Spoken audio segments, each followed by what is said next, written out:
Viewers আসসালামু আলাইকুম। আশা করি আপনারা সবাই ভালো আছেন। আমার এক ছাত্র আমার কাছে একটা কোশ্চেন জিজ্ঞেস করেছিল। বিষয়টা আমি স্ক্রিনে আপনাদেরকে সরাসরি দেখাই। যে আমরা যখন কখনো কম্পিউটার ওপেন করি, এখানে দেখছেন যে অনেকগুলো ড্রাইভ দেখা যাচ্ছে। এর মধ্যে মাঝে মধ্যে সিস্টেম ড্রাইভটাও এখানে দেখা যায়। যেমন এখানে দেখেন এই যে লেখা যে সিস্টেম রিজার্ভ ড্রাইভটা, এটা হচ্ছে 49.9 মেগাবাইটের একটা পার্টিশন। তো এইটা আসলে কিন্তু উইন্ডোজের সঙ্গে অ্যাসোসিয়েটেড পার্টিশন। এই পার্টিশনের মধ্যে কিছু ইনফরমেশন থাকে যেটা ডিলিট হয়ে গেলে বা ফরম্যাট হয়ে গেলে আমাদের সিস্টেমটা ক্র্যাশ করতে পারে। আর আরেকটা ব্যাপার হচ্ছে যে এইটা আসলে আমাদের কোনো দরকার নেই। তো এইটা যদি এখানে শো করে তাহলে যেমন এটা আমাদের বিরক্তির কারণ হতে পারে, তেমনি একটা ঝুঁকিও থাকে যে আমাদের সিস্টেমটাকে আমরা নষ্ট করে ফেলতে পারি মনের অজান্তে বা ভুলে। তাই এই যে সিস্টেম রিজার্ভড যে ড্রাইভটা, সেটাকে আমরা এখান থেকে বাদ দিয়ে দিব কিভাবে বা রিমুভ করব কিভাবে, সেই বিষয়টা আমরা এখন একটু দেখি। তো এটার জন্য আমাদের যে কাজটা করতে হবে সেটা হচ্ছে আমরা এটাকে মিনিমাইজ করি। মিনিমাইজ করে নেওয়ার পরে আমরা দিস পিসি এই আইকন থেকে মাউসের ডান বাটন ক্লিক করে আমরা চলে যাব এই যে ম্যানেজ লিঙ্কটাতে।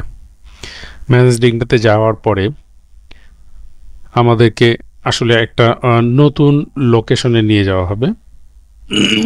এটা আসতে একটু সময় লাগছে। এই যে ভিউয়ার্স এসেছে, দেখেন এই যে ডিস্ক ম্যানেজমেন্ট, কম্পিউটার ম্যানেজমেন্টের আন্ডারে ডিস্ক ম্যানেজমেন্ট, এই ট্যাবটাতে আমরা ক্লিক করব।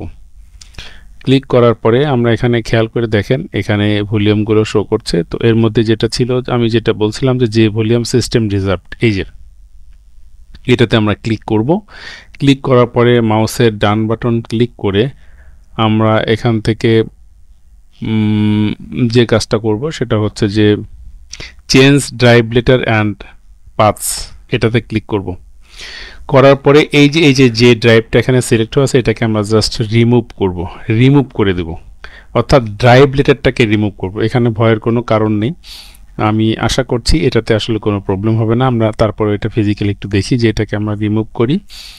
তখন একটা মেসেজ আসলো ডিস্ক ম্যানেজমেন্ট থেকে যে some programs that rely on drive letters might not run correctly, are you sure you want to remove this drive letter. তো এটা আসলে একটা ভীতিকর মেসেজ। আপনার কাছে মনে হতে পারে যে এই ড্রাইভ লেটারটা যদি রিমুভ করে ফেলি তাহলে কোনো প্রোগ্রাম কারেক্টলি নাও চলতে পারে। আপনি কি শিওর যে এটা ড্রাইভ লেটারটাকে আপনি রিমুভ করবেন? তো চিন্তার কোনো কারণ নাই, আপনি একেবারে ইয়েস দিয়ে দেন, কোনো অসুবিধা নেই। এখন দেখেন এটা কিন্তু কোনো ড্রাইভ লেটার নেই। এখন এটাকে আমরা একটু মিনিমাইজ করে দেখি যে আমাদের এখন এই বিষয়টা আসলে এখানে শো করছে কিনা। এখন দেখেন ভিউয়ার্স, এখানে কিন্তু ওই ড্রাইভটা কিন্তু আর শো করছে না। আপনারা একটু খেয়াল করে দেখেন যে ড্রাইভটা কিন্তু এখানে নেই।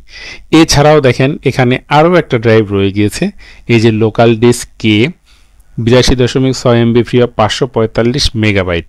এটাও কিন্তু একটা সিস্টেম ড্রাইভ। এটাও কিন্তু আমাদের রাখার প্রয়োজন আছে বলে আমি মনে করছি না। তাহলে এটাকেও আমরা ঠিক অনুরূপভাবে আমরা রিমুভ করে ফেলতে পারি।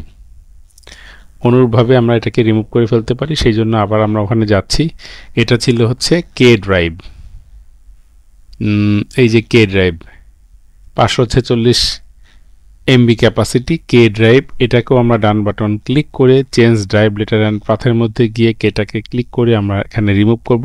সিমিলার মেসেজ দিবে, আমরা এখানে ইয়েস করব। তো এটাও কিন্তু এখন আশা করছি আর দেখা যাবে না আমরা যখন এখান থেকে ড্রাইভের মধ্যে ঢুকব। এখন ঠিক অ্যাকচুয়ালি আমাদের যে ড্রাইভ পার্টিশনগুলো আমরা এখানে ডিসপ্লে করতে যাচ্ছি সেগুলোই দেখা যাচ্ছে। তো ভিউয়ার্স, এই ছিল আপনাদের জন্য ইনফরমেশন। যদি ভিডিওটা আপনাদের কাছে কাজে লেগে থাকে তাহলে অবশ্যই লাইক কমেন্ট শেয়ার করবেন এবং বরাবরের মতো আমার চ্যানেলের ভিউয়ার হয়ে রেগুলার ভিডিও দেখতে থাকবেন। আজকে এখানে শেষ করছি। খোদা হাফেজ, বাই বাই, টাটা।